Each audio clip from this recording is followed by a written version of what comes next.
State of charge, yung karga niya, 76%. Ito yung eksaktong laman ng battery, 76%. State of health, 9% lang siya mga boss. Ibig sabihin, mahina na siya. So kahit gamitin mo ngayon ng ganito, wala na siya mga boss. So ito, mga bossing, meron tayo ditong pinakaunang sasampulan nitong battery analyzer natin. Itong battery na to. Ginawa ko dito mga boss, chinarge ko siya. Tinansya ko na lang yung pag-charge ko.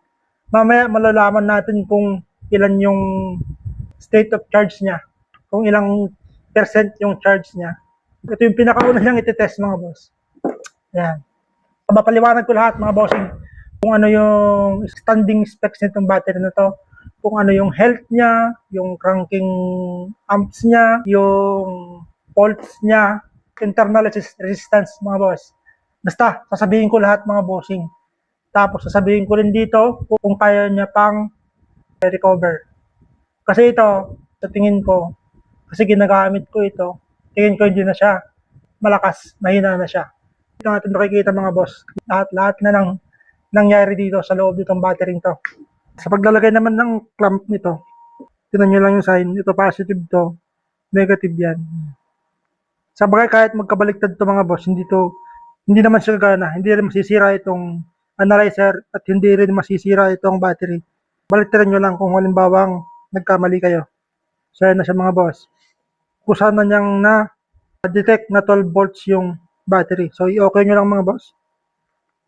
So tutorial na rin ito mga bossing. Tutorial na rin kung paano siya gamitin. So yung CCA mga bossing. Sa CCA naman, minsan nasa sticker kapag Japan made yung mga battery. Pero madalas sa Pilipinas, hindi nila nilalagay. I-search nyo na lang mga boss kung ilan yung cold cranking amps ng mga battery. So dito, sinearch natin to. Saka medyo alam ko na yung mga ganito, yung mga battery maliliit, na medyo kabisado ko na yung mga boss. Ito, nasa 550 ito mga boss. Set nyo lang sa 550. Yung cold cranking amps na yan yung lakas niya.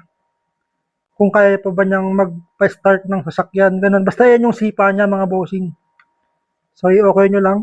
Pagka-okay nyo dito mga boss, dito na yung nakikita nyo na kung lahat-lahat na kung ano ng state nitong battery.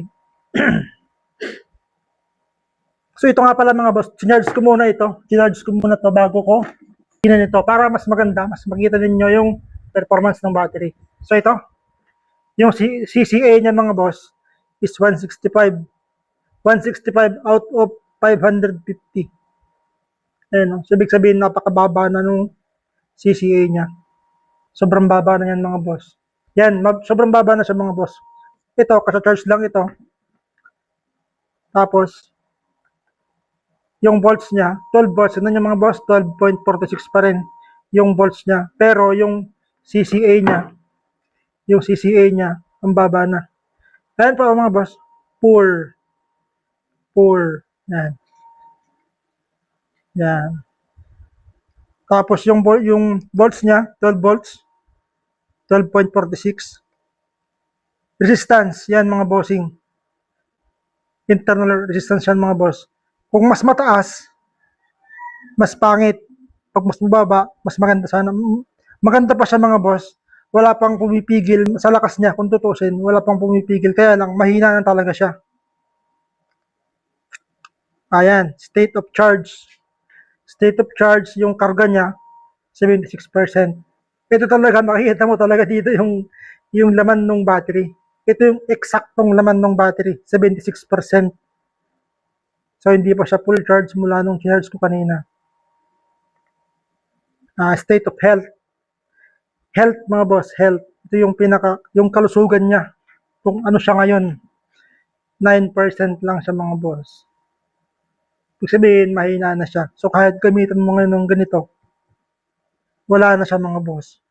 Yung ganito kasi, dapat yung health niya is nasa 50 pataas. So, kaya naman 40 kaya pa niyang pataasin nun. Pero yung 9%, almost dead na yan mga boss. Talagang pati na yan battery. Wala na. So, yan. Mas maganda kasi mga bossing pag may ganito kayo para magamit nyo yung ganito. Para malalaman nyo kung talagang sira na o okay pa. Ayan. Yun lang. CCA, yung volts, yung resistance, yung charge, state of charge, yan mga boss. State of health. So wala na ito mga boss. Wala na. Ang magandang gawin dito, may basag na siguro ito, o kaya napudpud na yung mga plates niya. Yan, oh. State of health 9%. Sobrang baba na siya. Ito, medyo malabo na. Medyo malabo na talaga ito mga boss.